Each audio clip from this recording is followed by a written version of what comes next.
네, 안녕하세요. 국어영역 유현주입니다. 네, 이번 시간은 이제 여러분들이 9월 모평을 앞두고 많은 학생들이 정말 많이 질문을 했거든요. 네, 그래서 선생님이 한번 쫙 정리를 해봤어요. 근데 이거는 어디까지나 어차피 선생님이 뭐 9월 문제를 출제한 것도 아니고 또 앞으로 수능을 출제할 것도 아니기 때문에 어디까지나 추측이긴 한데 근데 6월에 보셔서 알겠지만 실제로 선생님이 이렇게 좀 예측을 해서 좀 중요하다라고 짚었던 작품들이 굉장히 상당수가 사실은 거의 다 출제가 됐습니다.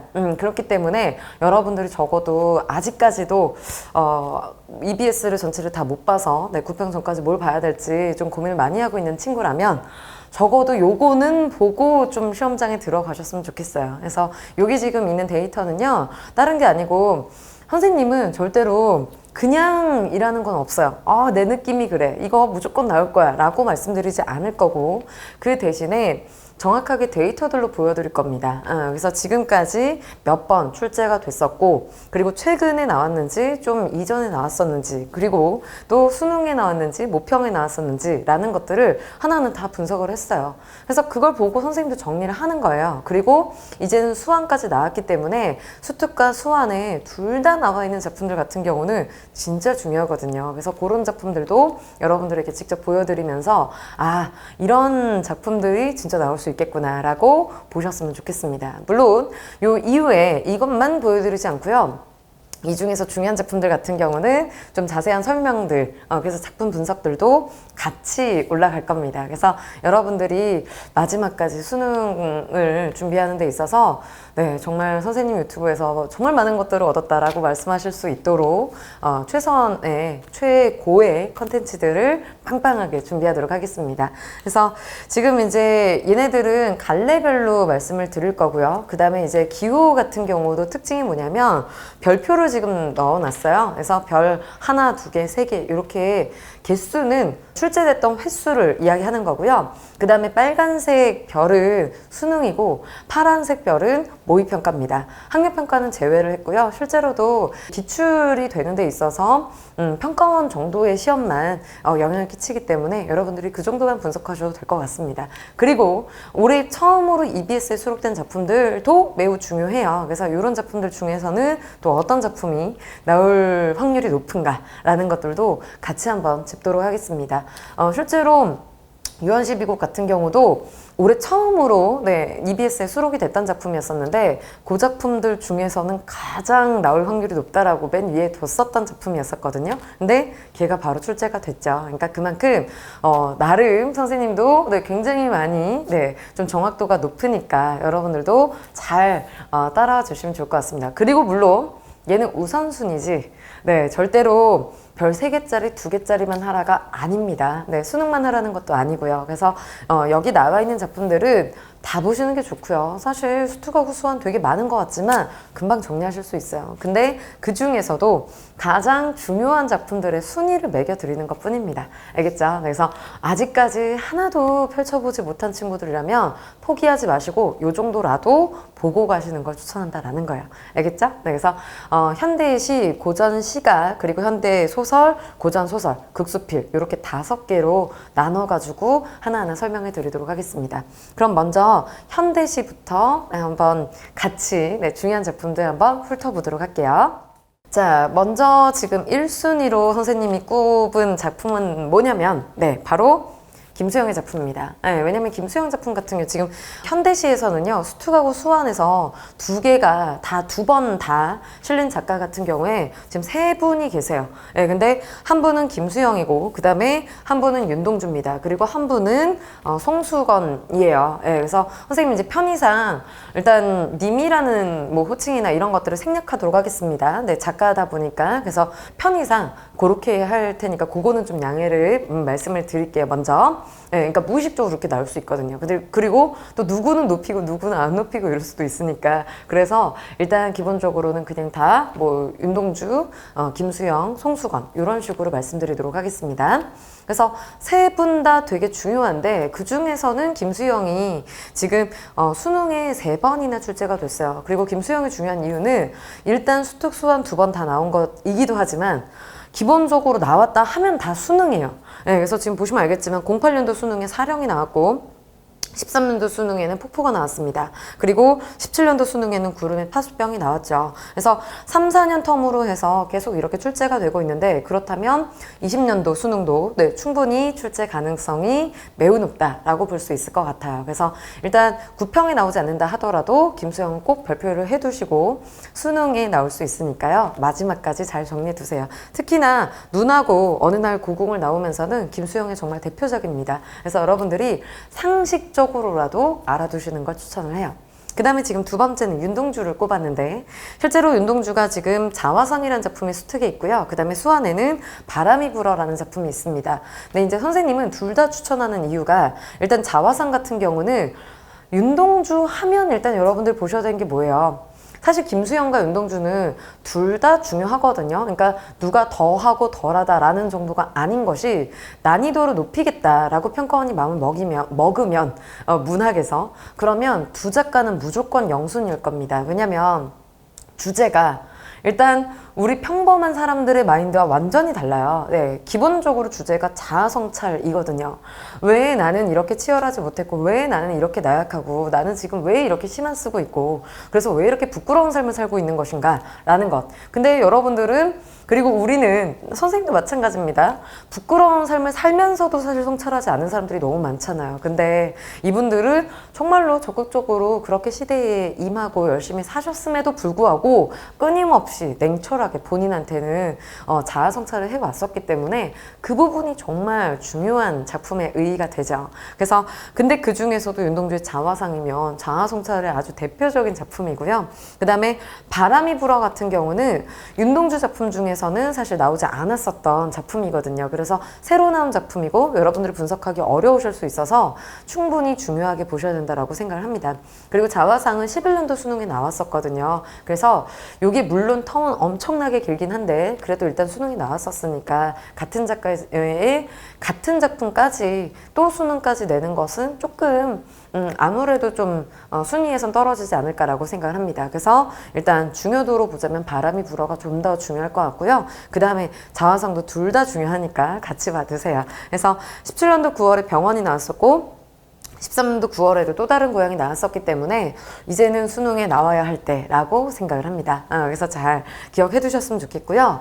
송수건 작가는 두 번 다 나오긴 했는데요. 일단 수능에 나온 지가 굉장히 오래됐습니다. 근데 만약에 10년 텀을 둬서, 왜냐면 10년도 수능이 나왔었거든요. 근데 선생님이 강의 중에는 되게 많이 강조했던 작가긴 해요. 왜냐면 지리산법국세라는 작품이 10년도 수능에 나왔었는데 되게 어렵거든요. 지금까지도 이 작품은 해석하는 데 있어서 제대로 해석을 못하는 친구들이 되게 많아요. 그렇기 때문에 이 작가의 작품은 되게 중요하고, 그 다음에 산문의 기대어 같은 경우도 사실 EBS에 종종 수록이 되어 있었습니다. 그렇기 때문에 이 작가 같은 경우는 수능이 아니라도 9평 정도는 충분히 나올 수 있는 아주 중요한 작가니까 좀 잘 봐두셨으면 좋겠어요. 그리고 묵호왕 같은 경우도 계속해서 EBS 수록이 되고 있는 작품이라서 여러분들이 잘 보셨으면 합니다. 알겠죠? 자, 그러면 이제 나머지 수특에 그리고 수완에 실려있는 작품들 중에서 중요도 순서로 조금 꼽아보자라고 하면 그 다음으로는 이상을 꼽을 수 있을 것 같아요. 이상의 거울이 지금 수특에 실려 있는데 이 작품 같은 경우는 아시겠지만 이상은요 정말로 다양한 분야에서 많이 나옵니다. 그래서 소설도 나오고요, 수필도 나오는데 사실 시 같은 경우는 거울 정도밖에 못 나와요.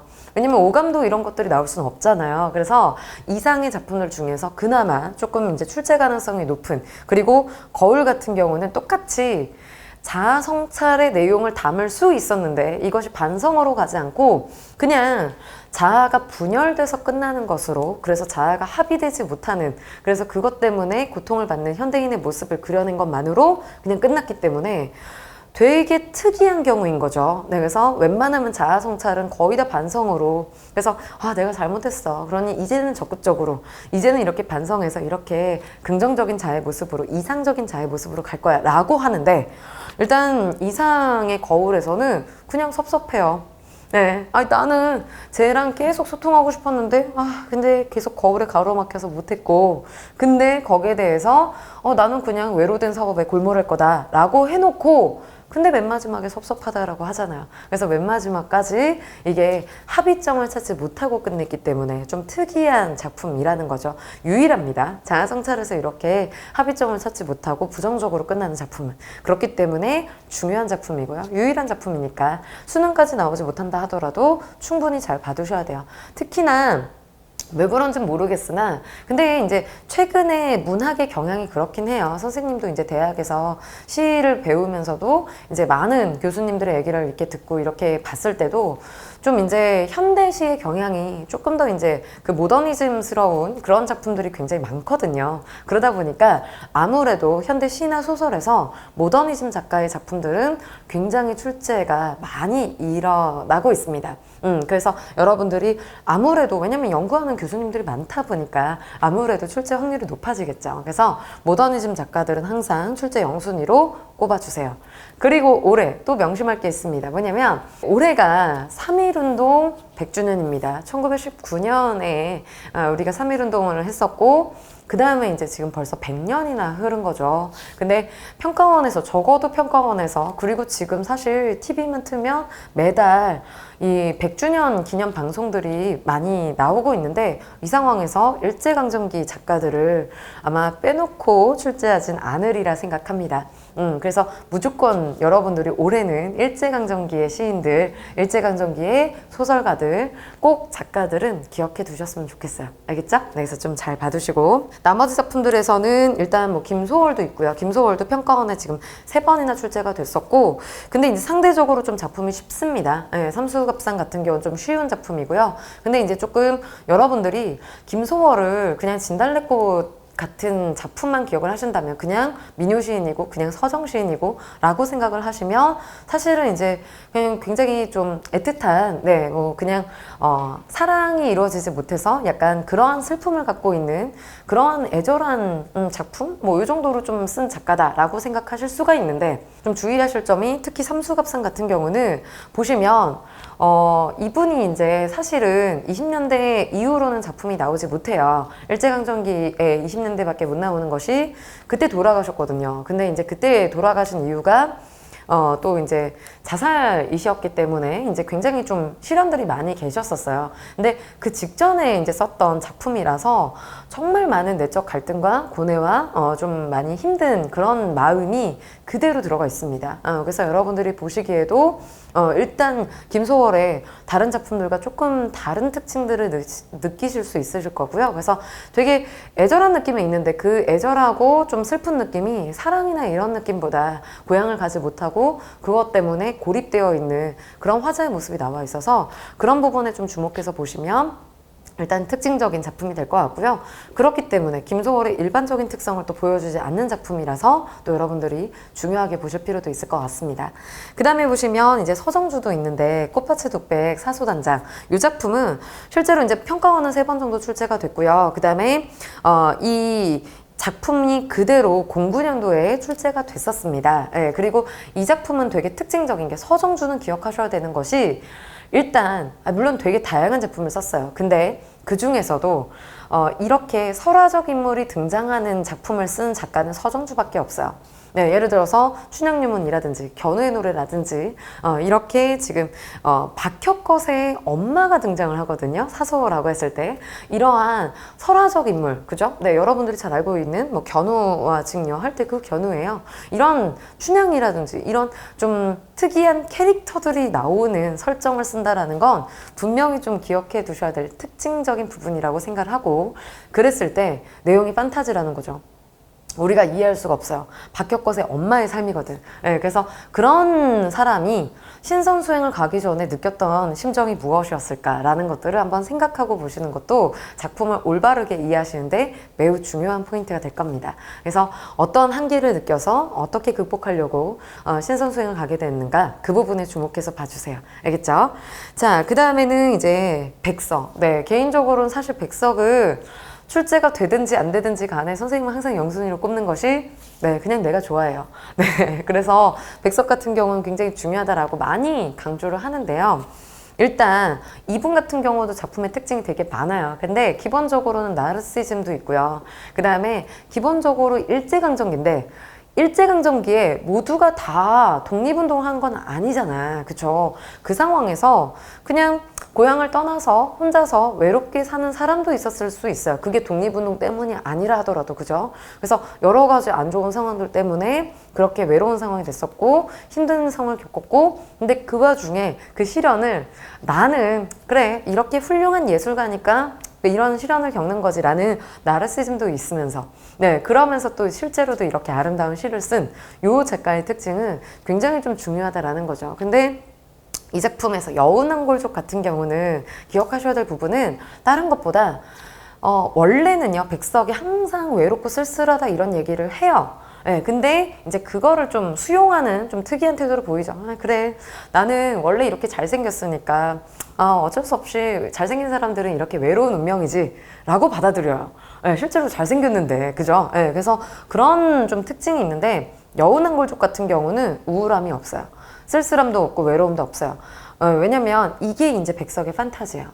그냥 가족들이 이렇게 고향에 다 모여서, 부자도 필요 없고요. 그냥 모든 사람들이 이렇게 모여서, 왜냐면 백석이 항상 고통스러웠던 것은 그냥 외롭고 쓸쓸해서였거든요. 그래서 그냥 이제 다들, 온 친척들이 다 모여서 맛있는 거 먹고, 백석의 모든 작품에서는 항상 먹는 게 나와요. 그래서 토속적인 그런 효과를 좀 주는데, 그런 것들이 이제 맛있는 거 먹고 밤새도록 이제 우리 막 재밌게 떠들다가 놀았어. 그리고 그러고 잠들었고 아침에도 맛있는 냄새 깼어. 이런 얘기를 보여줘요. 그러니까 너무 훈훈하고 너무 예쁜, 오케이? 그런 모습들이 드러나 있는 작품이다라고 보시면 됩니다. 굉장히 길어요. 굉장히 긴데 쫄지 마시고 천천히 보시면 그냥 이제 백석의 판타지구나 라는 정도만 확인하시면 될 겁니다. 그래서 굉장히 감각적이다. 꿈은요, 원래 항상 감각적이에요. 네, 그래서 그런 부분들 생각해서 보시면 조금 더 좋으실 것 같고, 간단히 한다면서 엄청 자세히 설명하고 있어 지금, 그죠? 도대체 작품 설명할 때 어떻게 하려고 이러는지, 그지? 나머지는 간단하게 할 겁니다. 네, 지금 되게 중요한 작품이라서 그래요. 자, 그 다음에 보시면 신경님. 신경님도 또 중요하다.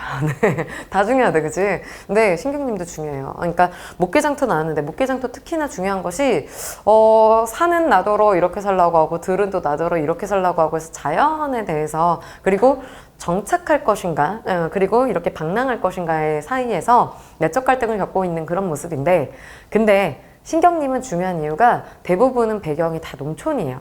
그리고 농촌에 대한 애착이 있어요. 그냥 나 농촌 버리겠다가 아니라 둘 다 좋은데, 그리고 나 그 운명을 둘 다 따르고 싶은데 어떤 걸 살아야 될까? 라는 정도를 고민하는 거라서, 그리고 이제 조금 더 여기서 이제 더 나아가게 되면 농무나 이런 것들에서는 보통은 그냥 이제 자연이 얘기가 되면 자연이 너무 좋아.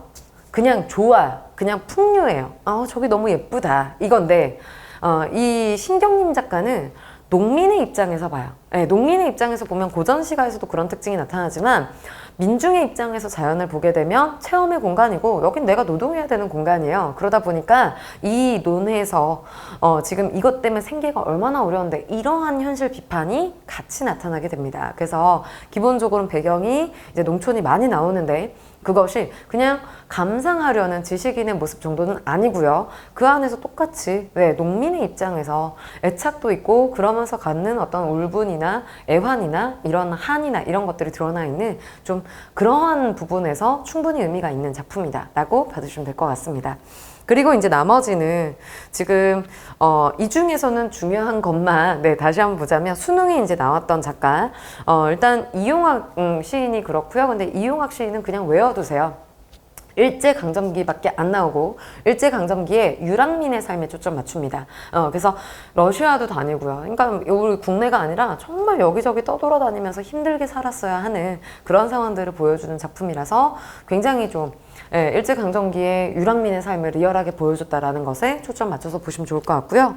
그 다음에 이제 박남수의 새, 여기서는 이제 어떤 순수한 이념에 대한 얘기를 하는데, 중요한 것은 지금 계속 17년도, 18년도에도 뭐 구름의 파수병이라든지, 그죠? 묘비명이라든지 이렇게 해서 계속해서 시인으로서의 책무와 관련된, 그러니까 일반적인 사람들이 꿈꾸는, 일반적인 사람들의 고민이 들어간 것이 아니라, 작가는 이래야 돼. 작가는 정말 순수한 마음으로 글을 써야 하고, 그리고 누군가는 이 시대에 대해서 이렇게 비판을 해야 돼 라는 마음을 갖고 있는 작품들이 계속 출제가 되고 있어요. 그죠? 그러다 보니까 박남숙의 새 같은 경우는 그러한 순수한 삶에 대한 얘기를 하고 있기 때문에 충분히 또 여러분들이 보실 만한 작품입니다.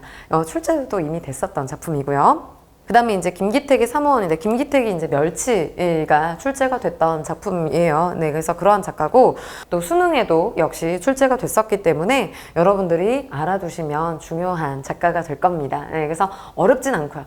네, 좀 그나마 현대 시인들 중에서는 뭐 그렇게 어렵진 않고 상징적인 부분만 제대로 해석해 내시면 크게 어렵지 않으실 겁니다.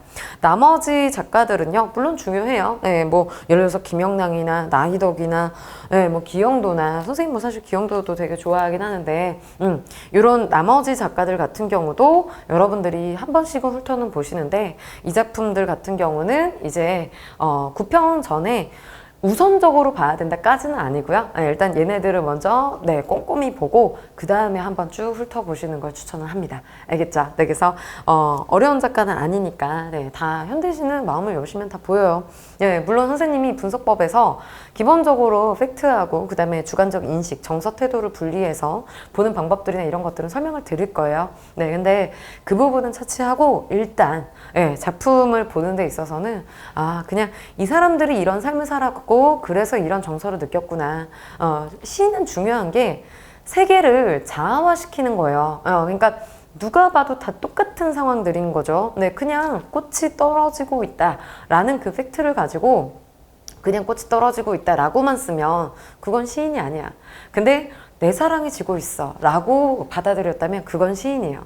이해했죠? 그러니까 여러분들이 똑같은 상황에 대해서 이 시인이 왜 이렇게 느꼈고 그리고 그 감정을 어떻게 파악해야 될까라는 부분들만 좀 생각을 하시면 크게 어렵지 않습니다. 그래서 그 부분들을 또 다 떠먹어서 알려드릴 테니까 차근차근 또 정리하시면 좋을 것 같고요. 일단 9평 전에는 이 작품은 꼭 보고 가셨으면 좋겠어요. 그래서 현대시는 여기까지 보도록 하고요. 다음에 이어서 또 다른 파트 소개하도록 하겠습니다. 네, 이제는 고전 시간입니다. 사실 고전 시간은 진짜 주의할 점이 있어요. 다 봐. 그냥 다 보세요. 진짜로 다 봐야 돼. 왜냐면 그러니까 진짜 중요한 작품이 나오면 좋아요. 정철 나왔으면 좋겠어요. 관동불고, 그지? 차라리 9월에 나왔으면 좋겠죠. 근데 일단 고전 같은 경우는요, 이거 진짜 안 나와 라고 하는 작품이 있을 수가 없어요.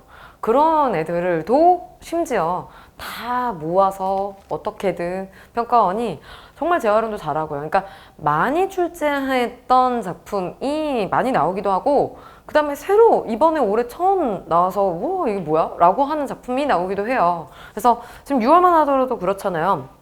유한 12곡 같은 경우 올해 처음으로 수록이 됐던 작품인데, 근데 이제 또 6월에 바로 이제 출제가 됐고, 수능도 마찬가지입니다. 그래서 수능에서도 뭐 작년에 비가도 EBS에서 처음 수록이 됐던 작품이었었어요. 그러니까 그런 식으로 계속 이제 좀 보셔야 되는, 재작년이구나, 그지? 그래서 그렇게 보셔야 되는 작품들이라는 게 꼭 정해져 있지 않아. 근데 그럼에도 불구하고 확률적으로 좀 높은 거. 는 말씀을 드리겠다라는 거죠. 왜냐면 이제 그런 게 누가 봐도 좀 뻔히 보이는 것들은 있으니까. 누가 봐도까지는 모르겠는데 내가 보기엔 보이는 게 있어요. 그래서 그 부분들은 좀 설명을 드릴 테니까 일단 요거는 무조건 보시고, 그 다음에 시조나 이런 것들은요 그냥 다 넣어요.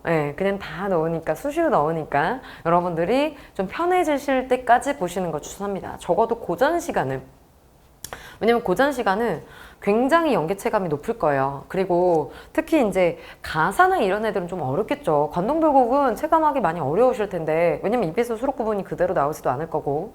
근데 그리고 그것만 본다고 해서 뭐 여러분들이 전체 특징을 파악할 수 있는 것도 아니에요. 근데 그럼에도 불구하고 관동불곡이다 하면 두렵지만 반가운 것도 커. 그래서 왜냐면 네가 정철을 알긴 알거든. 그래서 그랬을 때 선생님이 하나 더 알려드리는 작품 분석의 팁까지 알고 있으면 아, 정철 이거 보면 되지. 아, 그래, 선생님 나오면 쫄지 말고 관동별곡 나오면 이거 보라고 했어. 라고 좀 기억해 주셨으면 좋겠다라는 거죠. 그래서 지금 네, 계속 정철 말씀드렸지만, 네, 정철은 뭐 출제 영순입니다. 네, 이런 별표는 본 적이 없어요. 수능만 해도 3번이고요. 그 다음에 지금 모의평가 6번입니다. 별이 9개야. 네, 9개가 없어. 9개 아예 없는데, 왜냐면 그럴 수밖에 없는 것이, 현대시와 현대소설, 현대문학은 지금 올해 당장 발표한 거 내도 돼요. 물론 그런 위험 부담을 갖고 가지 않겠지만 내도는 되잖아, 그치? 근데 고전은 새로 발굴할 수가 없어. 네, 그러다 보니까 아니 발굴했다 쳐도 올해는 못 나와요. 올해 발굴한 것은. 왜? 그게 실제로 다 검증이 끝나서 아, 학계에서도 진짜 얘가 몇 년도에 나왔던 게 맞고 그러면 이 시기로 넣어서 뭐 조선 후기에 무슨 작품에 영향을 주고 아니었고 아, 그게 진짜 발견된 거구나 라는 것까지 나와야 출제돼요. 아직 멀었어. 올해 만약에 발굴이 됐다면. 알겠지? 그러니까 지금까지 제일 많이 나왔던 작가는 그냥 제일 중요해서입니다. 네, 그래서 여기서 별표가 많이 있는 작가들은 무조건 잘 봐두셔야 돼요. 알겠어? 네, 그래서 지금 정철이 올해에 들어가 있는 것은 지금 이제 송미인곡과 관동별곡이에요. 예, 근데 송미인곡, 관동별곡은 엄청난 차이가 있는 것이 관동별곡은 남성화자고, 예, 그 다음에 송미인곡은 여성화자입니다. 근데 그것보다 더 중요한 거 뭐예요? 관동별곡은 정철이 남성화자잖아. 왜냐면 자기인 걸 어필해야 돼요. 너무 신난 거야. 난 관찰사고, 그 다음에 이 인물을 맡아서 너무 좋아요. 그러니까 관직에 있을 때거든.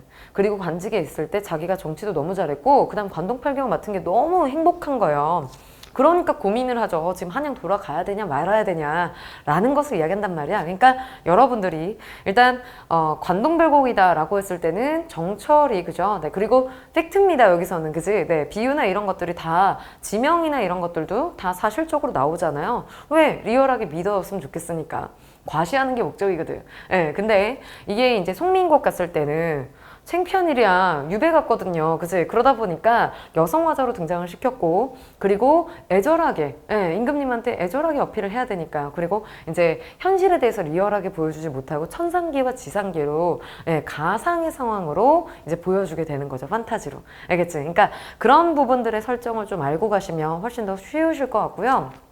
송미인곡 간단하게 말씀드리면 송미인곡이 그거예요. 삼위인곡은 혼자 얘기하는 거고, 봄, 여름, 가을, 겨울에 임금님한테 내가 너 얼마나 사랑하는지 알지? 라고 하면서 봄에는 너한테 이걸 보내주고 싶고 여름엔 이걸 보내주고 싶어 이러면서 계속 얘기하는 거, 그게 삼위인곡입니다. 그리고 송미인곡은 감녀하고 울려 나오는 거. 예, 그래서 오랜만에 만났더니만 천상백옥경을 어찌하여 이별하고, 그죠? 예, 오랜만에 이렇게 만났는데 여기서 뭐 하고 있냐 이래가지고 이제 쭉 얘기하는데, 을려가 내 말 좀 들어봐라 라고 이야기를 하면서 이제 신세한테는 하는 거죠. 내가 임금님하고 헤어져가지고 이렇게 힘들다 라는 얘기 했더니, 아, 나 지금 죽어서 뭐 그냥 나거리나 돼가지고 이렇게 태어났으면 좋겠어 이랬더니 이제 감녀가 구준비나 되소서 이러면서 이제 끝내잖아요. 그러니까 둘의 대화가 들어가 있다라는 것 때문에 굉장히 특징적이죠. 아시겠지만 시에서 대화가 왔다 갔다 한다라는 것은, 이러한 이 실제 대화 방식이 나오게 된다라는 것은 여러분들이 정말 중요하게 보셔야 되는 포인트가 될 겁니다. 그죠? 네, 그래서 독백인지 대화인지, 그리고 이거에 대해서 뭐 말을 건네는 방식인지 아닌지, 이런 개념에 대한 용어들도 정확하게 봐두셔야 돼요. 알겠죠? 그래서 그런 포인트고, 관동별곡은 이게 산이냐 바다냐가 완전히 달라요. 고민이. 그래서 그런 부분들에 좀 초점을 맞춰서 보시면 작품이 되게 길지만 얘가 어떤 고민을 하고 있고 어떻게 해소가 되는구나. 크게는 산에서는 관찰사로서 너무 좋아. 이 인물 맡아 너무 좋고, 나 지금 백성들 보면 어떻게 정치를 잘해야 되나 이 생각밖에 없어. 이래서 너무 선정에 대한 포부만 엄청 드러내고 있어요. 그리고 여길 봐도 좋고 저길 봐도 좋고 이런 거, 뭐 만폭동이 됐고 활용소가 됐고 그냥 계속 찾아다니면서 너무 좋다라는 얘기들을 기행가사니까 여정, 견문, 감상에 맞춰서 쭉 얘기를 해요. 근데 중요한 건 여기에서 이제 임기가 끝나가는 거죠. 예를 들어서 그런 거야. 선생님한테 이제 어떤 회사에서 뭐 어떤 학원에서 1년만 하와이에서 수업을 해주세요. 국어를 가르쳐 주세요. 라고 계약을 한 거예요. 그래서 와, 진짜요? 라고, 저 영어 못해도 되나요? 된대. 한글을 가르치면 된대. 그래서 그러면 저 가겠습니다. 이러고 갔어. 그래서 막 수업 끝나고 나면 맨날 서핑하고, 그죠? 내가 막 모래사장 누워있고, 이러면서 너무 막 일광욕하고 너무 좋아하다가, 그러다가, 문제는 이제 수능 때까지로 계약을 한 거죠. 네, 그래서 10월 정도가 되면 그때부터 너무 우울한 거야. 아, 내가 이 지상낙원을 떠나야 한다니. 그래서 여기 때문에 계속 고민하는 얘기가 산이에요. 네, 그래서 임금님 막 저를 여기를 맡겨주시다니 너무 좋아요. 너무 좋은데 이제 끝날 때가 다 됐구나 이러면서, 그래서 갑자기 개인적 욕망이 불쑥 튀어나오는 거죠. 이렇게 좋은 것을 어떻게 이별하지 라고 하면서 그러다가 바다로 가면서는 그 개인적 욕망이 점점 커집니다. 그래서 내적 갈등이 엄청 크게 달하게 되고요. 그게 이제 바다에 파도 치는 모습으로 나타나게 되죠. 그래서 그 파도 치는 모습들을 보면 내적 갈등이 심화됐다가 해소되는 모습들을 확인하실 수 있고, 근데 좀 되게 허망한 것은, 그래서 얘가 고민하는 건, 근데 조금 특이한 건 그냥 개인적인 욕망이 여기 눌러앉겠다가 아니라 신선이 되고 싶다요.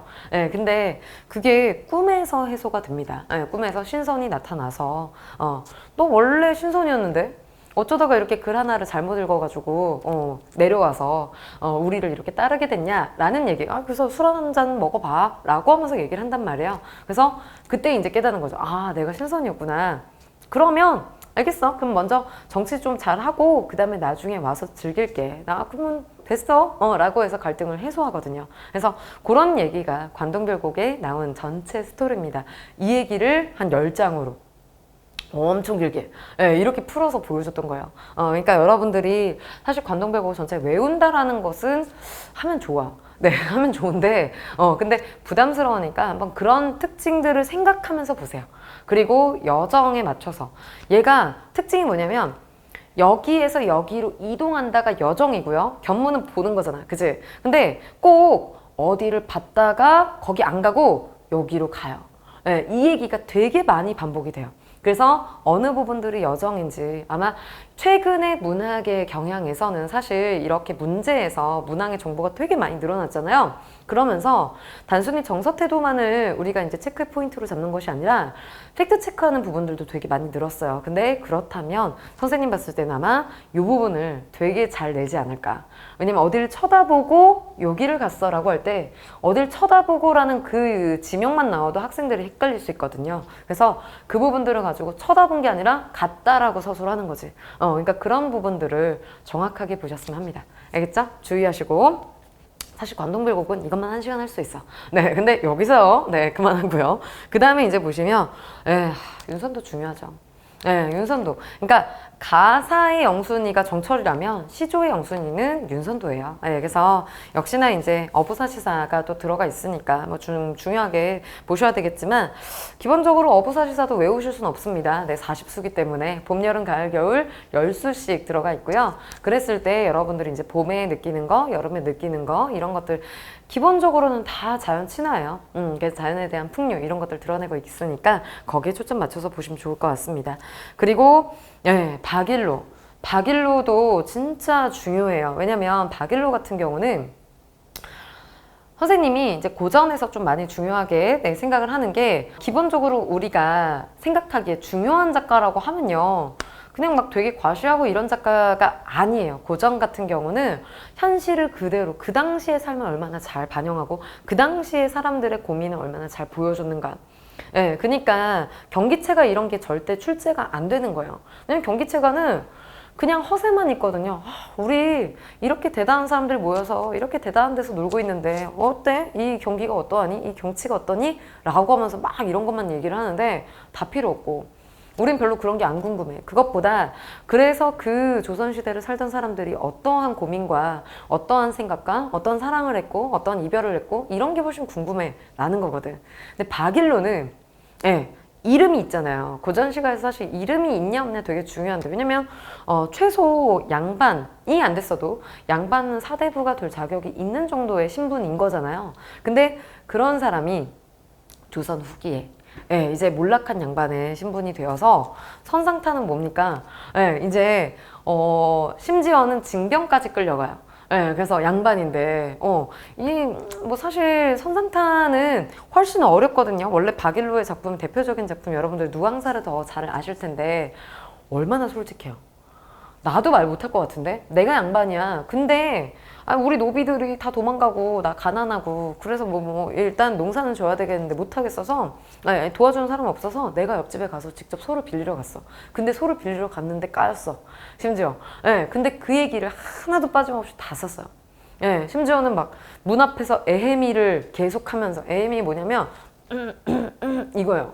그러니까 창피해가지고 막 저 옆집인데요 이 얘기도 못하고 이러고만 있던 거야. 그랬더니 이제 무슨 일이요? 이러고 이제 옆집에서 얘기를 하는 거죠. 그러니까 그런 정도의 얘기를 다 써놨잖아. 얼마나 리얼해. 조금 창피할 수 있어요. 박앤로 입장에서는. 근데 우리가 봤을 때는 와 이게 조선시대의 몰락한 양반들은 이 정도의 삶을 살았구나라는 걸 알 수 있잖아. 선상탄도 그래요. 보통은 양반이야. 양반이 이제 징병이 된 것도 사실 뭐 특이하다라고 할 수 있지만 징병이 됐으면 어떻게 해야 됩니까? 자기 이름 썼는데 임금님 제가 나라 위해서 목숨 바칠게요. 이런 얘기 써야죠. 근데 여기 뭐라고 해요? 아니 진시황은 왜 일본 같은 거 만들어가지고 이게 진시황이 잘못했네. 일본은 원래 나쁜 애들인데 얘네는 괜히 만들었어. 얘 때문에 내가 지금 이렇게 지금 전쟁하러 가고 있잖아. 이런 얘기를 써. 이런 얘기를 쓴다고요. 그지? 내 어이가 없잖아. 그죠? 이건 양반의 모습이 아니잖아. 얼마나 찌질해. 근데 그거 되게 솔직하게 표현을 했어요. 그래서 출제 영순위. 알겠죠? 되게 중요합니다. 그래서 이런 사람이 없었으니까. 양반들한테는 그냥 다 감정 숨기는 게 기본이었었죠. 그래서 그것 때문에 잘 봐두셔야 되고 이황도 중요해요. 다 중요해. 그치? 이황이 왜냐면 도산 12곡이 수특에 들어가 있는데 이가 고산국어가가 수원에 들어가 있습니다. 둘 다 중요해요. 둘 다 중요한데 둘의 특징이 뭐냐면요. 원래 양반들의 작품과 조금 다른 특징이 있어요. 뭐냐면 대부분은 이제 시조나 이런 데서 이제 말이 길어지고 이럴 때 자연에 대해서 막 친화적인 얘기들을 하고 그러니까 뻔히 정해져 있거든요. 관직에 있을 때와 있지 않을 때 이런 얘기들. 근데 관직에 있지 않을 때는 대부분 어떤 이유예요? 유배 갔을 때, 그죠? 그러니까 임금한테 어필할 얘기들이 있어요. 근데 이황하고 이이는 좀 달라. 요 얘기를 쓴 게 은퇴하고 나서예요. 잘린 게 아니고 은퇴라고. 그러니까 내려와서도 그러니까 거의 이제 뭐라고 하죠? 그러니까 뭐 교장 선생님 이상으로 명예 교장 선생님 같은 그러니까 이 지역에 정말 훌륭하셔. 이게 서울에서 막 뭐 되게 장관하고 내려오신 분이야. 뭐 이런 칭송을 받는 분이었단 말이에요. 그러니까 그냥 쓰지 않아. 자연친화 쓰지 않고 어떻게 자연친화 쓰는데 반은 내용이 뭐야? 너네 공부 열심히 해야 된다. 라는 특이한 내용이 들어가 있어요. 학문에 대해서 독려하는 얘기가 들어가요.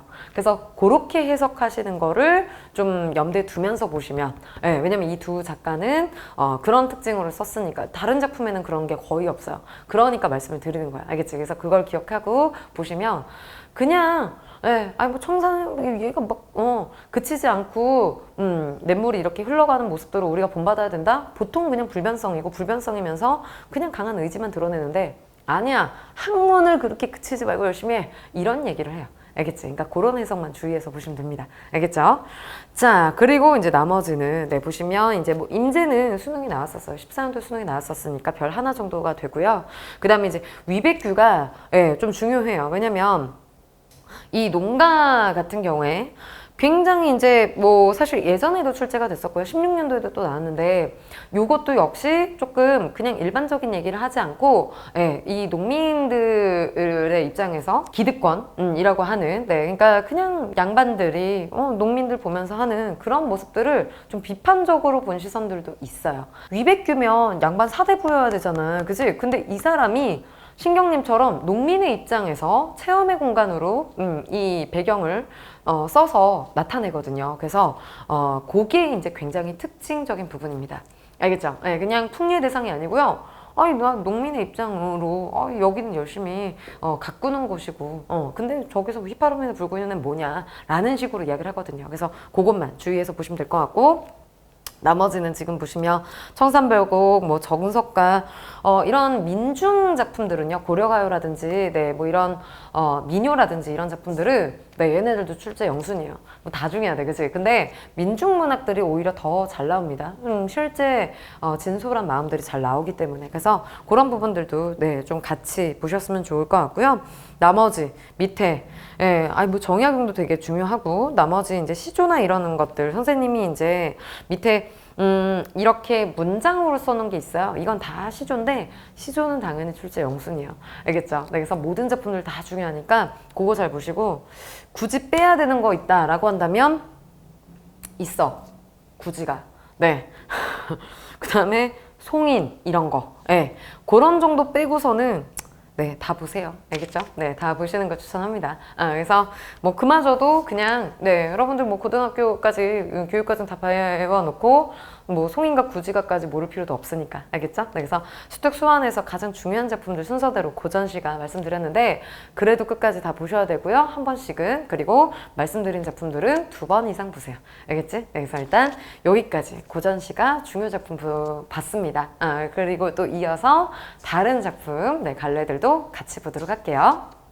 네, 그럼 이제 현대소설에서 중요한 작품들 한번 보도록 하겠습니다. 사실 현대소설 같은 경우도 중요해요. 다 중요하죠. 그죠? 네, 근데 이 중에서는 이제 좀 주의 깊게 보셔야 되는 것이 이청준 작가는 지금 수특과 수완에서 둘 다 출제가 됐습니다. 그러다 보니까 여러분들이 조금 더 중요하게 보셔야 될 것 같고요. 특히나 이제 눈길 같은 경우는 이전에 출제가 됐었고, 그리고 이제 수완에 들어간 자서전들 쓰십시다 같은 경우는 처음 수록이 된 작품이라 아마 이제 선생님이 봤을 때는 이제 수완에 들어간 작품이 훨씬 더 중요할 것 같고요. 근데 이제 중요하다라기보다 여러분들이 낯선 작품이니까 조금 더 공부해 두시는 게 아무래도 편하실 거라고 생각합니다. 그래서 이전에도 충분히 수능에 나왔었던 소문의 벽으로도 나왔었던 작가이기 때문에 잘 봐두세요. 알겠죠? 네, 그래서 그거 잘 봐두시고 이걸 제외하면 수능에서 제일 많이 나왔던 작가는 사실 김승옥입니다. 그래서 김승옥 작가는 14년도 수능에도 이제 무진기행하고 안개로 출제가 됐었고요. 그리고 이제 09년도 수능의 역사로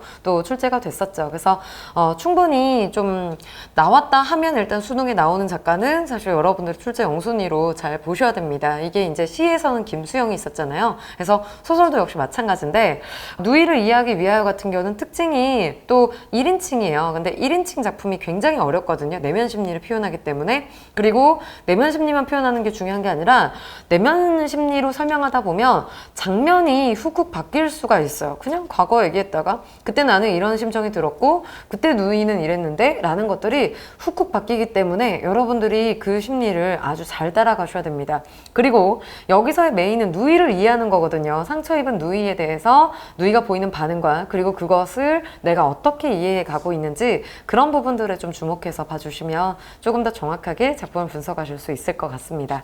그리고 이제 여기에서 는 좀 주의하실 부분이 수능 완성에 좀 중요한 작품들이 많이 들어가 있어요. 그래서 최인훈 같은 경우는 회색인이라는 작품이 들어가 있는데 이 작품은 지금 또 처음 들어간 작품이고요. 또 실제로 여러분들이 이제 강장 같은 작품으로 최인훈 작가를 잘 알고 계실 텐데 그러니까 최인훈은 얼마나 어렵습니까? 그죠? 그래서 아마 수록 부분만 보셔도 굉장히 어려울 거기 때문에 작품 전체에 대해서 좀 줄거리라도 그래서 어떤 부분들을 어떻게 봐야 되겠다라는 특징 정도라도 좀 기억을 하신 다음에 보셔야 최인훈은 알고 있어도 부담스러운 작품이에요. 네, 그래서 좀 그런 부분들을 특징 잡아서 보셨으면 좋겠습니다. 그리고 김원일도 김원일은 사실은 수능을 제외하고 이제 모평까지 다 합산을 해서 보자라고 하면 제일 많이 출제가 됐던 작가죠. 그래서 김원일 같은 경우는 이제 지금 노을이 수록이 돼 있는데 수완에 이거 말고도 이전의 기출에서는 뭐 잠시 눕는 풀이라든지 도요새에 가는 명상이라든지 마당 넓은 집이라든지 해서 계속 출제가 됐던 작가이기 때문에 여러분들이 정말 잘 봐두셔야 됩니다. 물론 이 과정에서 작품마다 특징은 좀 다르겠지만 기본적으로 이 작품에 대한 해석은 비슷비슷해요. 그래서 리얼한 상황에 대해서 이제 묘사를 좀 굉장히 많이 하고 물론 이 작가도 내면 심리나 이런 부분들이 좀 많이 드러나 있습니다. 그래서 그런 것들을 좀 주목해서 봐주시면 조금 더 작품 분석에 있어서 정확하게 보실 수 있을 것 같아요. 그리고 이제 수특에서 또 중요한 작품은 이태준 작가입니다. 이태준 작가는 사실 우리가 이제 모더니즘 작가라고 하면 이상이나 박태원을 많이 생각을 하는데 이태준 작가는 그들과 조금 다르게 그들은 조금 사실 초현실주의 쪽에 가깝거든요. 다다이즘 쪽에. 그래서 일반적인 소설의 경향에서 많이 벗어나 있어요.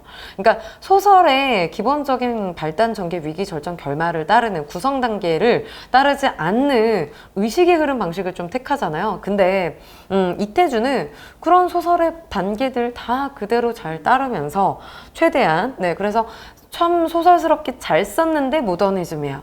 그러다 보니까 평가원에서도 좋아하는 작가고 그래서 모평이나 수능에도 계속 출제가 되고 있는 작가입니다.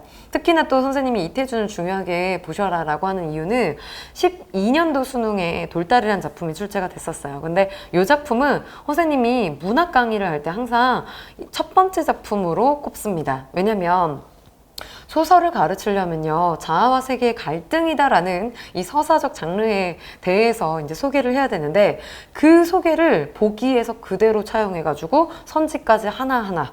그래서 이 주인공들, 뭐 창수의 아버지가 뭐 세계에 대해서 어떠한 반응을 보이는 인물이다, 뭐 이런 것들을 다 써놨었거든요, 자세하게. 그래서 항상 출제 영순위로, 그러니까 출제 영순위로도 꼽고 그 다음에 항상 작품을 설명하는 데 있어서 수능의 기준을 잡는 가장 중요한 작품으로도 꼽아요. 그래서 여러분들이 좀 그런 부분들에 맞춰서 보셨으면 좋겠고, 특히나 복덕방 같은 경우는 주의할 점이 뭐냐면 이태준 작가는요, 기본적으로 이 작품도 그렇고 뭐 유명한 작품도 많아요. 뭐 돌다리도 그렇고 달밤이란 작품도 있고요. 근데 공통점은 뭐냐면 기본적으로 그냥 전통현대 대립이 아니고 주류와 비주류에 대한 대립이에요. 그래서 이제 그 시대나 상황에서 주된 사람들이 주류로 좋아하는, 그치? 그러니까 속된 말로 우리 요즘에 인싸, 아싸 이런 말을 쓰잖아요. 그러니까 남들 다 이제 인싸를 이렇게 동경하고 추구할 때 혼자 나는 아싸들이 그렇게 안타깝고 얘네들 소외된 게 너무 가슴이 아프고 라고 하는 그런 애정을 보이는 작가입니다. 그래서 돌다리에서도 이 창섭의 아버지가 땅에 대한 애착이 되게 많잖아요. 그러니까 돈으로만 생각하고 경제적인 가치만 생각하면 당연히 아들네 서울 땅 팔아서 그냥 서울에 있는 병원 늘리면 되죠.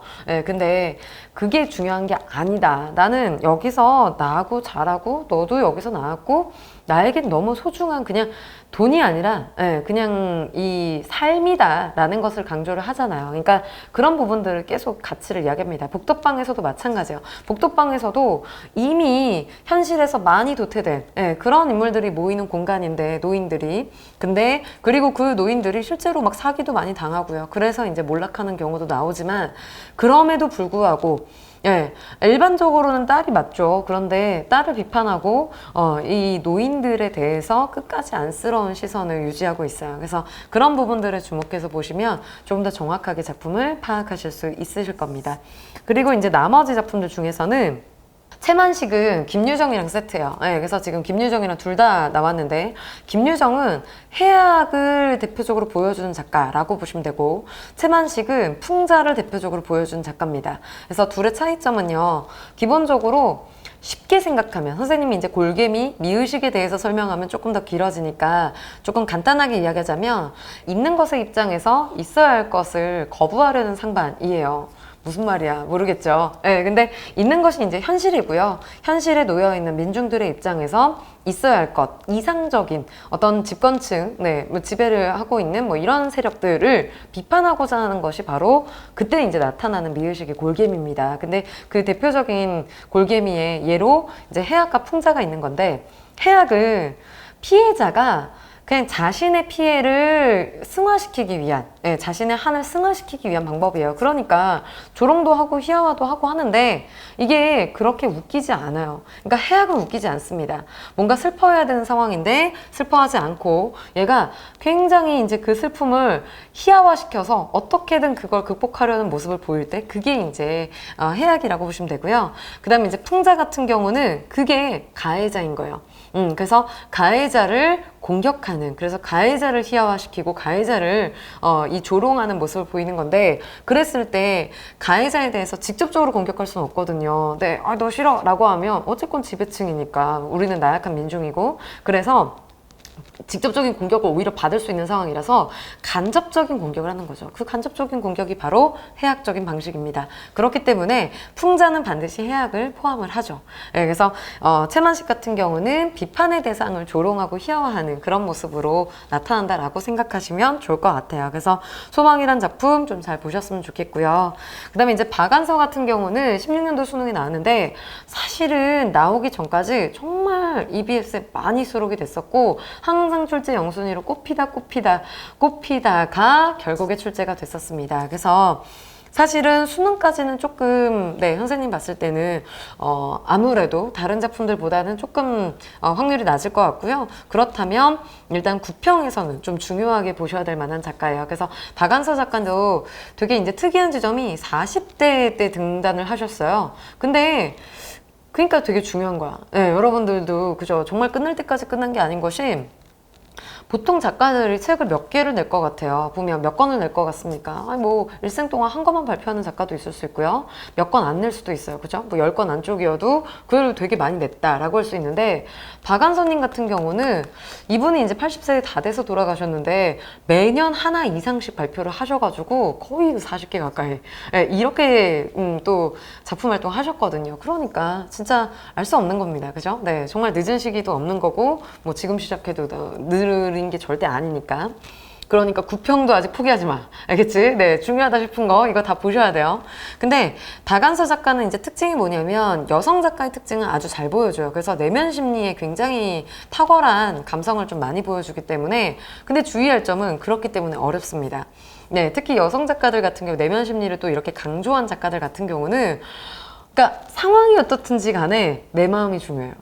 밖이 아무리 슬픈 상황이어도 나는 즐거울 수 있고 밖이 아무리 행복한 모습이어도 나는 근데 우울해졌어 라고 할 수 있어. 그래서 작품 전체에 대한 사실은 특징보다 박안서님의 작품 같은 경우는 수록된 부분에서 그래서 서술자가 어떤 심정을 갖고 있는가 상황에 대해서 어떻게 인식하고 있는가 여기에 주목해서 보셔야 됩니다. 알겠죠? 절대 외울 생각 하지 마세요. 알겠지? 그래서 그 부분을 좀 잘 보셨으면 좋겠고 특히 나의 가장 나종 지닌 것 같은 경우는 특히나 그런 부분들이 더 많이 강조되어 있습니다. 조세희 작가의 작품은요 난소공인데 뭐 사실 난소공 출제가 됐었고 워낙 대표적인 작품인데 수능까지 나왔었기 때문에 글쎄요 아무래도 이제 수능이 나온 작가는 중요하고 그 작품도 중요하지만 이게 뭐 아직 그대로 또 나올 가능성이 그렇게 높다라고 생각하진 않습니다. 그렇지만 한 번은 필수로 상식으로라도 알아둬야 되는 작품이에요. 그래서 특히 상징성이 좀 많잖아요. 난장의 상징성이 많으니까 달나라라는 그 공간의 속성이나 이런 부분들을 초점 맞춰서 잘 보셨으면 합니다. 뭐 행복동이라는 마을의 그 의미나 이런 것들이 다 상징적이거든요. 그래서 그런 것들 좀 잘 기억해 주셨으면 좋겠고 유능길 같은 경우도 사실 유능길은 9켤레 구두로 남은 사내가 수능이 나왔지만 장마가 원래 진짜 유명해요. 그래서 특히나 이제 또 장마 같은 경우는 이제 남북 간의 대립이 들어가 있는 이슈가 있어서 여러분들이 조금 더 중요하게 보셔야 될 겁니다. 특히 이제 남북을 이념 대립으로 그려내면 절대 수능에 못 나와요. 그렇잖아요. 이게 뭐 남쪽이다 북쪽이다 이런 얘기라면 못 나오는데 그걸 가지고 리얼하게 보여주면서 전쟁의 상처 그리고 전쟁이 이렇게 이제 뭐 인간에게 남긴 뭐 고통 뭐 슬픔 이런 것들에 주목하면 그리고 전쟁을 뛰어넘는 휴머니즘 이런 것들을 이제 이야기하게 되면 근데 여기서는 할머니들의 화해가 그게 나오거든요. 그러다 보니까 충분히 주제로 아주 잘 나올 수 있는 작품입니다. 그래서 주의 깊게 특히나 이제 전체적인 그 상황 설정에 대한 특징을 좀 잘 기억해 두시면 아무래도 보시는데 기억하시는데 조금 더 수월하실 것 같아요. 그래서 그 부분들 여기 뭐 지금 작품 설명들도 어차피 자세히 할 거니까 특히 소설은 수록된 부분보다 전체 스토리가 더 중요하거든요. 그래서 그 부분들 좀 일단 중요한 작품이다는 알아두시고 그 다음에 작품 분석도 나중에 또 참고해서 보시면 좋을 것 같습니다. 그리고 이제 뭐 나머지는 임철우의 아버지의 땅도 중요하고요. 뭐 눈이 오면 이런 거 출제가 됐었으니까. 그리고 오정희 작가가 이제 또 여성 작가인데 아무래도 이제 예두물이 나왔지만 사실 예두물보다 중국인 거리가 훨씬 더 유명한 작품이에요. 그래서 EBS도 많이 수록됐고 예전에 수능에도 나왔었기 때문에 잘 기억해 두시는 게 좋습니다. 그리고 이제 나머지 작품들은 좀 상식적 정치적인 부분들도 되게 많고요. 정강용의 껍빛단리라든지 뭐 이효석의 작품들 뭐 이런 것들 쭉 나와 있는데 그런 것들은 한 번 정도 읽어보시는 걸 추천을 할게요. 네, 그래서 일단 구평 전에 얘네들은 필수적으로 꼭 보시고 가셨으면 좋겠고요. 이어서 다른 작품들도 확인해 보도록 하죠. 네, 이제 고전소설입니다. 사실 고전소설도 다 중요해요. 네, 다 중요한데 고전시가와 같은 이유입니다. 왜냐면 새로 뭐 이걸 우리가 발굴하지도 않았고 그렇다면 지금까지 많이 나왔던 작품들이 또 이제 여러분들이 또 중요하게 보셔야 되는 작품인데 근데 그래도 소설은 사실 시보다 좀 더 많아요. 네, 그리고 좀 새로운 작품들이 계속 EBS에 수록이 되는 편이고 출제되는 편이고요. 근데 그랬을 때는 기본적으로 전체적인 갈래의 특징들이 있어요. 그러니까 소설에서도 예를 들어서 판소리계 소설이 출제 영순이다 이런 것들도 있고 그 다음에 이제 우리 유평에서 이미 조응전이 나왔으니까 영웅 이야기 요거는 항상 나오잖아요. 그래서 왜냐면 워낙 많거든요.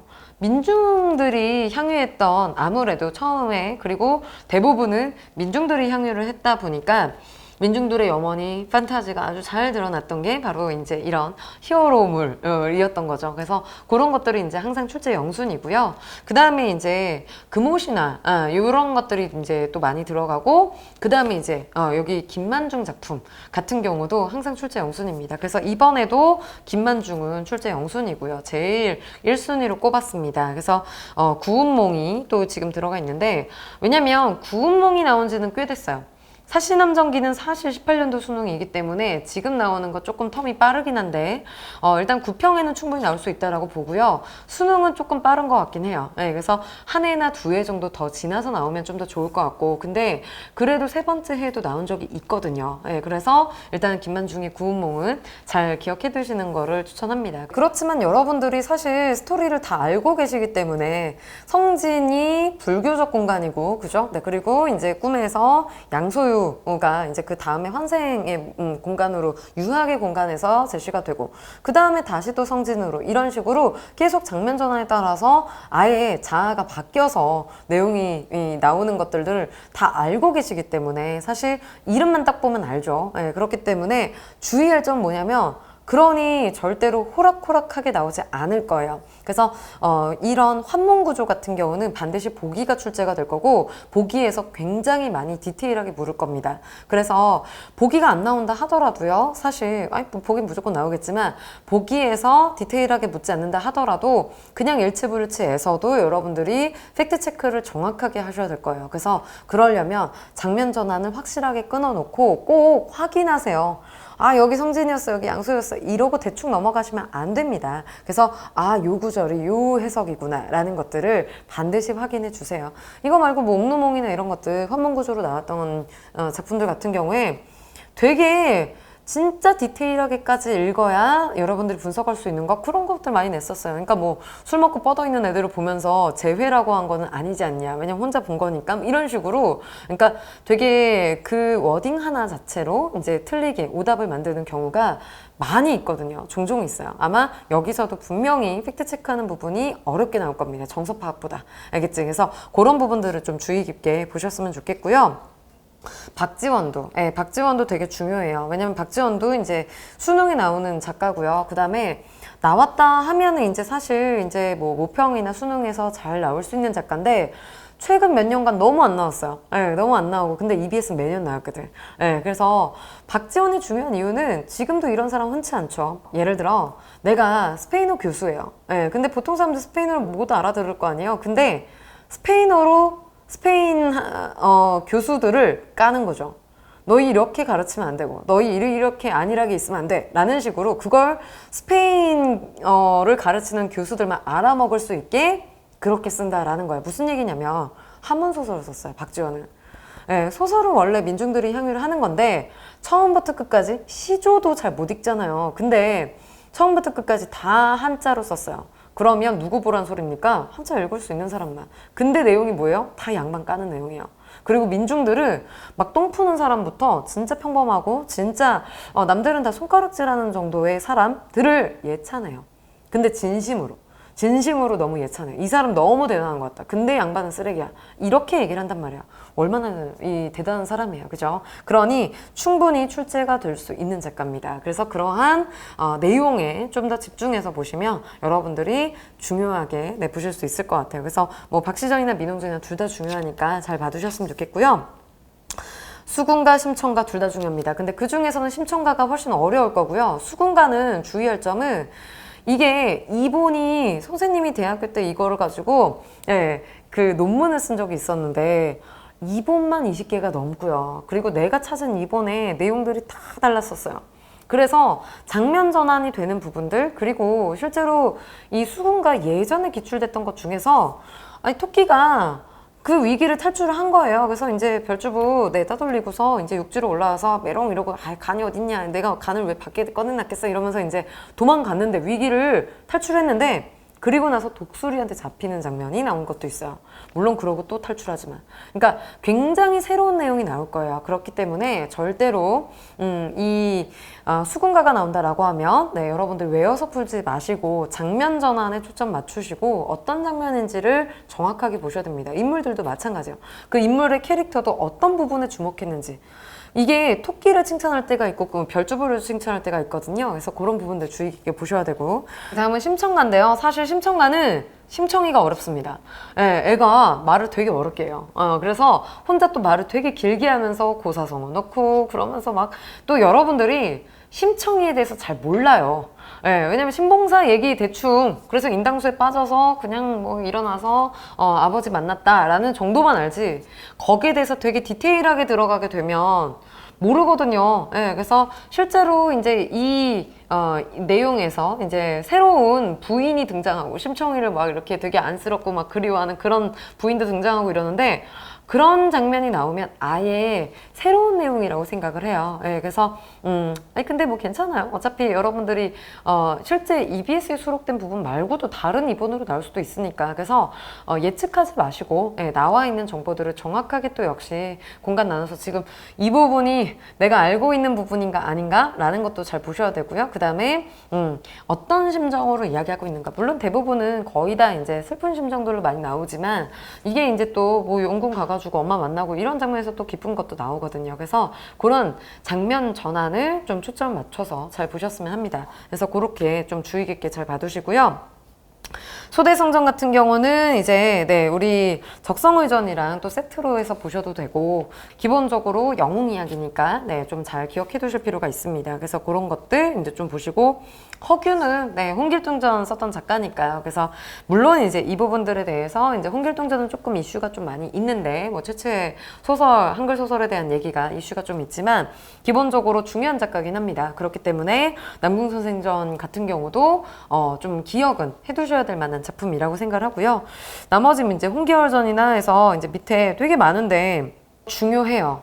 지금 특히 EBS에 올해 이제 뭐 처음 들어갔던 것들 중에서 뭐 원령낭자전이나 수경낭자전도 있고요. 수완에서, 그지? 그러니까 여성이 주인공인 작품들은 계속해서 아무래도 평가원에서 조금 특이한 거, 고전소설에서는 좀 특이한 작품들을 많이 냅니다. 그래서 영웅이라고 하면 우리는 다 남성으로 생각을 하는데, 근데 여성이 등장한다? 그러면 이거 되게 특이한 거거든요. 그래서 그런 설정이 나와 있는 게 지금 되게 많아요. 그래서 뭐 홍계열전부터 원령낭자전부터 해서 지금 되게 많기 때문에 여러분들이 이제 그게 비단 꼭 영웅이 아니어도 돼요. 그러니까 여성이 주인공인 작품들, 이런 게 좀 중요하게 다뤄질 만한 부분이라는 거죠. 그래서 특히나 지금 6월에 조응전이 나왔기 때문에 아무래도 9월이나 수능에 한 번 정도는 이렇게 여성을 중심으로 하는 작품이 나올 수 있을 것 같고, 그러면 수능은 조금 더 정밀하게 예측이 가능할 것 같습니다. 그래서 구평에 뭐가 나오느냐에 따라서, 알겠지? 그래서 그런 것들을 좀 주의 깊게 봐두셨으면 좋겠고요. 뭐 장기전이나 이런 것들은 잘 아니까 더 여러분들이 이제 실수만 안 하고 보셨으면 좋겠고요. 여기도 역시 남녀에 관한 얘기가 특히나 이제 지금하고 조금 다르게 이제 완전히 조선시대의 전형을 보여주거든요. 그래서 가부장적인 그런 남편의 전형을 보여주는데, 문제는 그러고 죽어. 그치? 와이프 말을 안 들어서 죽어. 이런 모습들을 보여주면서 좀 비판적인 시선을 많이 드러내고 있기 때문에 충분히 또 중요하게 보실 만한 작품입니다. 그래서 여러분들이 이제 이제 뭐 그 밑에 이제 다른 작품들 뭐 저생전도 있고요. 그죠? 네, 뭐 사만수뷰나 뭐 이런 좀 다양한 작품들이 있는데 이런 작품들도 한번 읽어는 보시는 거. 그리고 이제 김원전 정도는 여러분들이 좀 기억해 두시는 게 좋을 것 같아요. 그래서 일단 네, 이렇게 하다 보면 사실 끝이 없지만 고전 소설도 역시 웬만하면 전체 작품들을 다 봐두시는 걸 추천을 합니다. 그래서 대충 이런 얘기 본 것 같아 라는 정도만 있어도 아마 크게 위안이 되실 거예요. 그리고 나서 정확하게 장면 단위로 끊어서 분석할 수 있다면 아마 조금 더 문학에서 시간을 더 많이 벌면서 정확하게 보실 수 있을 것 같습니다. 네, 그래서 여기까지 보도록 하고요. 마지막으로 이제 극수필에서는 뭐 사실 길진 않은데 그리고 많이 수록되지도 않았지만 극수필에서 나올 수 있는 작품 무엇이 있을지 한번 자세히 또 보도록 하겠습니다. 네, 이제 마지막입니다. 극수필이고요. 사실 극수필은 워낙 작품이 적어서 그래서 또 다 봤으면 좋겠어요. 수능까지는 제발 다 보세요. 지금 이제 구평을 앞두고니까 중요한 순서대로 말씀드리고 있지만 수능 전까지는 다 보셨으면 합니다. 네, 근데 지금 이제 출제 영순위로 꼽은 작가는 이태준이에요. 네, 근데 이태준은 아까도 지금 현대소설에 나왔던 작가죠. 맞습니다. 네, 그래서 그렇기 때문에 여러분들이 더 중요하게 보셔야 될 것 같아요. 고안 같은 경우도 역시나 마찬가지입니다. 아까 뭐라고 했었죠? 네, 이태준은 주류와 비주류가 있으면 비주류에 대해서 굉장히 이제 좀 이 애착을 보이는 그래서 그런 작가다라고 했었는데 고안도 역시 마찬가지입니다. 그래서 남들은 뭐 옛날 물건들 별로 좋게 안 보고 하는데 나는 이게 너무 좋고 너무 아름답다라는 얘기를 계속해요. 근데 조금 말을 어렵게 하죠. 한자어도 많이 들어가 있고요. 그래서 여러분들이 그 부분에 있어서 해석만 좀 한 번만 제대로 해두신다면 그렇게 어려운 얘기 아닙니다. 그래서 중요한 작가니까 잘 봐두셨으면 좋겠고요. 그 다음에 이제 이근삼하고 수완의 이강백이 또 들어가 있어요. 그래서 이근삼, 이강백을 둘이 묶어서 기억해 두시는 게 좋고요. 왜냐면 이제 둘 다 실험극을 썼던 작가입니다. 특징이 뭐냐면 말 그대로 무대 위에서 쇠사슬 묶고 다니고 그 다음에 장면이 두 개가 같이 공존한다든가 그래서 뭐 이걸 조명으로만 전환을 하는 식으로 그리고 바로 멀쩡하게 아빠가 옆에 있는데 저희 아버지 뭐 이렇습니다. 지금 이렇게 되게 행복해 보이시죠? 이런데 아빠 막 힘들어 죽겠고 이런 모습을 간 무대 안에서 그러면 원래는 들려야 되는데 원래 이제 이게 무대 밑에였으면 안 들려도 되죠. 근데 같은 무대 안에서 이게 안 들린다라는 설정을 갖고 가는 건 실험극일 때 가능한 거예요. 그래서 여기저기 이제 좀 상징적인 얘기들이 들어갈 때 이런 실험극의 기법을 쓰는데 그 대표적인 작가가 이근삼과 이강백입니다. 근데 원고지는 사실 너무 바이블이야. 이거는 너무 기본인 거거든요. 그러다 보니까 사실 원고지는 나올 수 있을까라는 생각은 들고요. 14년도 9월에 나오긴 했었습니다. 근데 일단은 그래서 뭐 중요는 하고 근데 이강백 같은 경우 동지서 딸 꽃 본 듯이 같은 경우 되게 어려운 작품이거든요. 그래서 여러분들이 사실 이 작품은 이강백의 작품 중에 나오지 않았던 작품이고 그래서 조금 더 기억을 해 두셔야 된다라고 생각을 합니다. 그래서 요거 같은 경우는 이제 둘 다 별표는 해두시고요. 그 중에서는 선생님은 이강백이 더 중요할 것 같아요. 그러니까 다른 것보다 이강백은 더 어려워서입니다. 이근삼은 더 쉬워서고요. 알겠지? 자, 그리고 함세덕은 반대예요.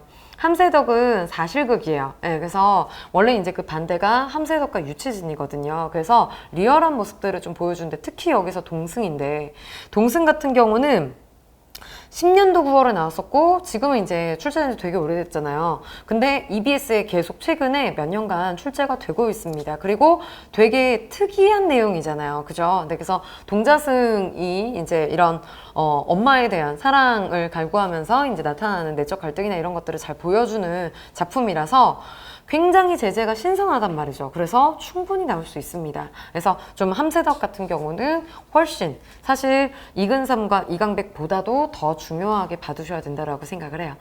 그리고 나머지 작품들 같은 경우에 그죠? 뭐 일단 박경리의 통지 같은 경우는 이제 나왔으니까 뭐 소설에서 그래서 나왔으니까 이제 뭐 다행이라고 생각을 하고 나머지 같은 경우는 이제 뭐 윤대성의 출세기 같은 경우도 실화를 바탕으로 해서 풍자하고 있어요. 그래서 되게 중요한 작품입니다. 그러니까 인간을 상품화시키는 그래서 물질만능주의 그러니까 하정우 씨가 나오던 그 터널이라는 영화와 좀 비슷한데 내용이 그래서 그 사람은 그냥 생존이 걸린 문제였어요. 근데 그걸 가지고 이제 밖에서 이걸 이제 언론에서는 표현을 할 때 이 사람이 지금 하루, 이틀, 3일 지나가면 지금 뭐 최고 기록이 갱신이 되고 어떻게 하고 이렇게 이 사람이 이렇게 살아납니다. 뭐 죽습니다.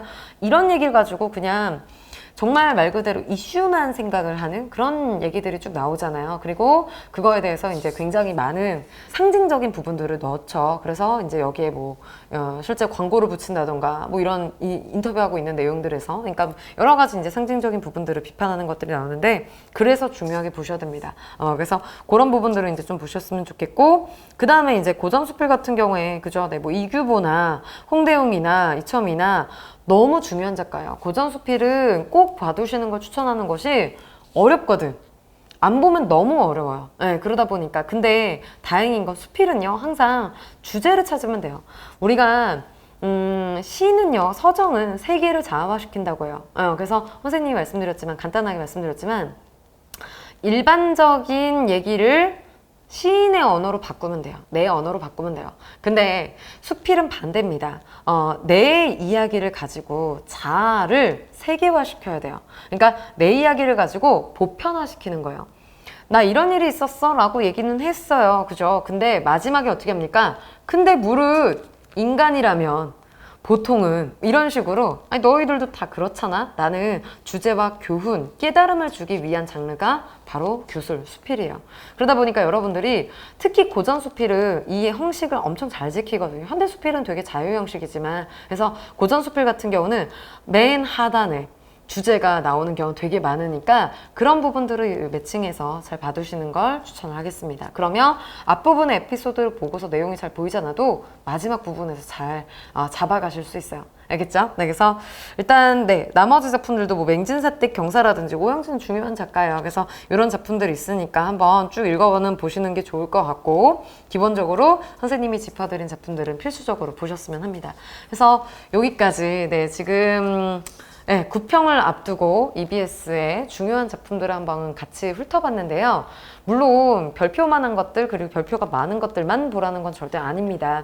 그래서 마지막까지 사실 시간이 된다면 전체를 다 보시는 걸 추천을 하고요. 그 대신 시간이 없는 친구들은 아직 늦지 않았어요. 아직 늦지 않았으니까 순서대로 한번 훑어라도 보세요. 알겠죠? 그래서 그건 뭐 EBS 다운받으셔서 보셔도 되고 그 다음에 이제 뭐 선생님 강의 들으시면서 보셔도 상관이 없으니까 작품들이야 뭐 나와 있는 작품만 보시면 되고 문제가 연계되진 않잖아요. 그죠? 그러니까 EBS 문항까지는 보시지 않아도 되지만 작품에 대한 분석은 잘 봐두시는 걸 추천합니다.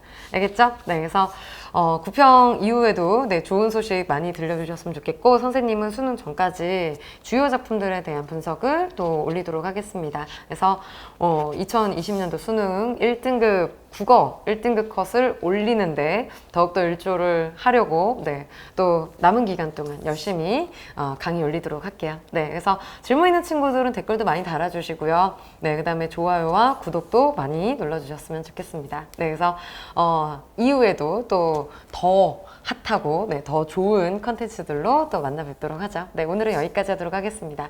수고 많았습니다.